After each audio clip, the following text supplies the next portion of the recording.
A year ago, Paul O'Neill was fired from his job as George Bush's Treasury Secretary for disagreeing too many times with the president's policy on tax cuts. Tonight, O'Neill, who is known for speaking his mind, talks for the first time about his 2 years inside the Bush administration. His story is the centerpiece of a new book being published this week about the way the Bush White House is run. Entitled The Price of Loyalty, the book, by a former Wall Street Journal reporter, draws on interviews with high-level officials who gave the author their personal accounts of meetings with the president, their notes and documents. But the main source of the book was Paul O'Neill. Paul O'Neill says he's going public because he thinks the Bush administration has been too secretive about how decisions have been made. Contrary to how we practice politics today in this country, there is some market for the truth. O'Neill readily agreed to tell his story to the book's author, Ron Suskind. O'Neill says he's taking no money for his part in the book. You interviewed how many other people? Oh, hundreds of people. Hundreds? Hundreds of people. How many other cabinet members? Several. Let's just say several. But O'Neill is the only one who spoke on the record. Didn't someone in this administration, high up, call him on the phone and warn him not to do this book? Yes, yes. And who was it? Don Rumsfeld. And what happened at President Bush's very first National Security Council meeting is one of O'Neill's most startling revelations. From the very beginning, there was a conviction that Saddam Hussein was a bad person and that he needed to go. He says that going after Saddam Hussein was topic A 10 days after the inauguration, 8 months before September 11th. From the very first instance, it was about Iraq, it was about what we can do to change this regime. Now, everybody else thought that grew out of 9/11. No. But this book says it was day one of this administration. Day one, these things were laid and sealed. As Treasury Secretary, O'Neill was a permanent member of the National Security Council. He says in the book he was surprised at the meeting that questions such as why Saddam and why now were never asked. It's all about finding a way to do it. That was the tone of it. The president saying, go find me a way to do this.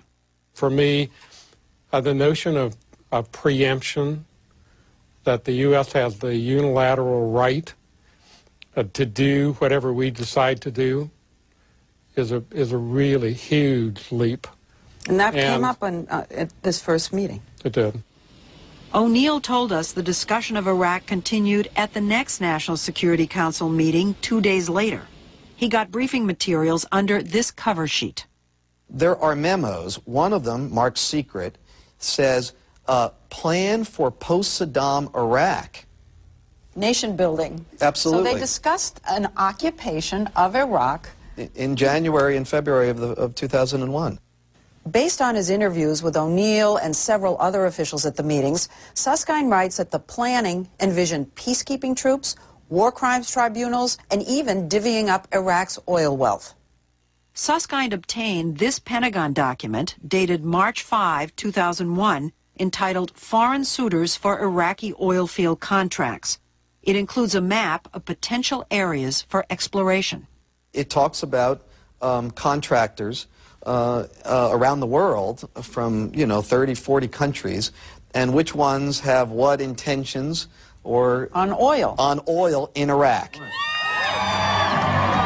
During the campaign, candidate Bush had criticized the Clinton-Gore administration for being too interventionist.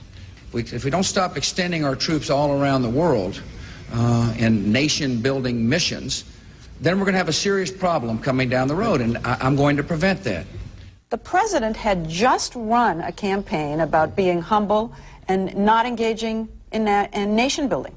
The thing that's most surprising, I think, is how emphatically, from the very first, this administration had said X during the campaign, but from the first day was often doing Y, not just saying Y, but actively moving toward the opposite of what they had said during the election. O'Neill accuses Vice President Dick Cheney of not being an honest broker, but with a handful of others, part of a Praetorian Guard that encircled the president, to block out contrary views. O'Neill says this is the way Dick likes it. While in the book, O'Neill comes off as constantly appalled at Mr. Bush, he was surprised when I told him I found his portrait of the president unflattering. Oh, you really think so? Are you joking? No, Are you teasing me? No, I'm not at all. I tell you, it really jumps out. I'll be darned.